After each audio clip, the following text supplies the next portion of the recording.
Сооротуучу Кудай. 18 март.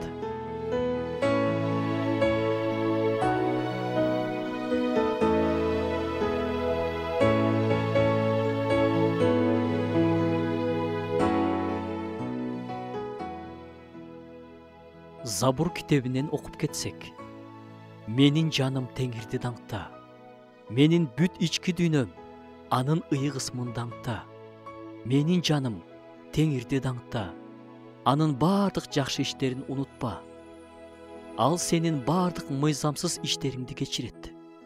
Сенин бүт ооруларыңды айыктырат.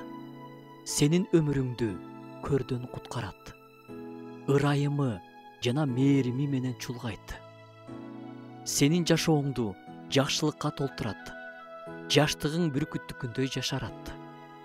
Жашоосунда сыйынуу жок ишенүүчү, тамырлары алсыз даракка окшош. Тамырлары алсыз дарак, бир аз шамал болсо эле кулап калат. Так ошондой эле сыйынуусу жок жашоо бир аз келген жашоо ташкындарына туруштук бере албайт, талкаланат. Дарак тамырларын тереңдетип, бекемдеш үчүн ал керектүү азыкты, сууну алып туруусу керек болгондой эле сыйынуу жана Кудайдын сөзү жандын керектүү азыгы болуп эсептелет. Сыйынууда болуп, бардыгын Кудайга тапшырып, андан жооп алганыбызда ишенимибиз өсөт. Ишенүүчүмүн деп, бирок сыйынуу жашоосун бекемдебесе, ишенимде да бекемдей албайт. Сыйынуучу адамды жашоо шамалдары эч кебелте албайт. Сыйынуу бул тизмектеп муктаждыктарыңды айтып коюу гана эмес экенин билебиз. Сыйынуу Кудай менен байланыш.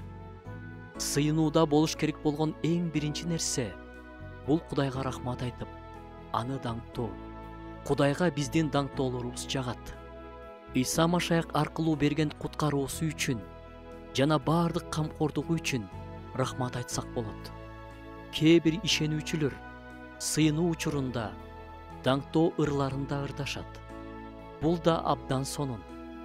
Экинчиден, кетирип алган күнөөлөрүбүз үчүн кечирим сурасак.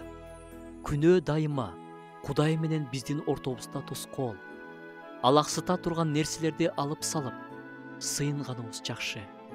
Сыйынууда бизге Кудайдын сөзү негиз.